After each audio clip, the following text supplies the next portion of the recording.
When I had just graduated from university, Clara Stewart asked me to assume a $500,000 mortgage for her. When I refused, she turned around and bought a villa worth $800,000 for another man. Holding up the property deed, she told me, "Jaden, the truth is, I'm actually rich. I've been pretending to be poor to test you. Unfortunately, you failed. I'm disappointed in you. Let's break up." I simply smiled and walked away without a second thought. The irony? I'm the son of the richest man in the country. I was pretending to be broke, too. Fast forward 4 years, we met again at the National Wealth Summit. Clara had just barely made it into the top 50 on the list, clinging to the arm of Henry Brown as they entered. She spotted me in simple clothes with no visible brand, holding a child in one arm and the keys to a Porsche Cayenne in the other. Thinking I was someone's driver, she sneered, "Jaden, you really went all out just to see me again? Let's be real, you're just a driver now, and I'm on the wealth list. We live in completely different worlds. Don't waste your time fantasizing." I did not bother replying. Honestly, I was only there because my billionaire dad insisted. I had finally cleared a day to spend with my son, and now I had to waste it on that. Clara Stewart strutted into the waiting hall, her arm linked with Henry Brown, who was decked out in a sharp suit. As they breezed past the side room, Clara's gaze landed on me, tucked away in the corner. Today was supposed to be my day off, a rare chance to spend time with my son.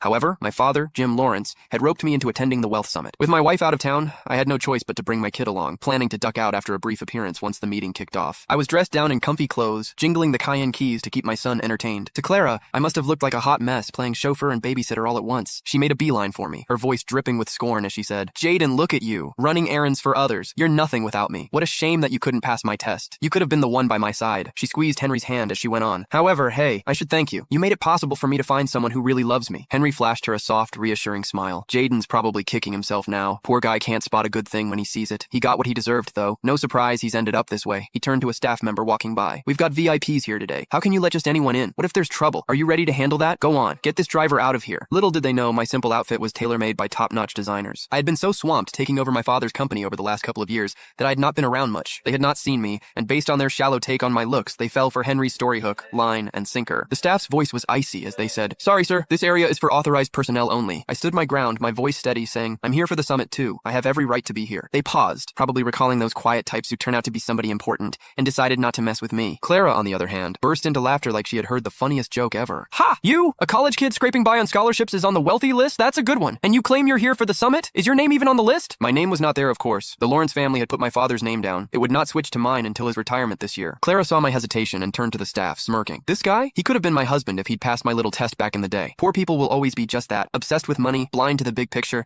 letting every golden chance slip through their fingers." I was early. The real VIPs had not arrived yet. The early birds were those hovering around the 100 mark on the wealthy list. A few recognized Clara and joined in her mockery. "He really blew it, didn't he? To lose a catch like Miss Stewart, who's as rich as she is pretty. He must be sick with regret. They dated for 4 years in college and he still couldn't lock down that kind of luck." Tusk. However, something flickered across Clara's face, and her smile faded. Back in college, Clara had chased after me with a passion. We had both hidden the fact that we came from money. You can find the full story in my bio. It's free.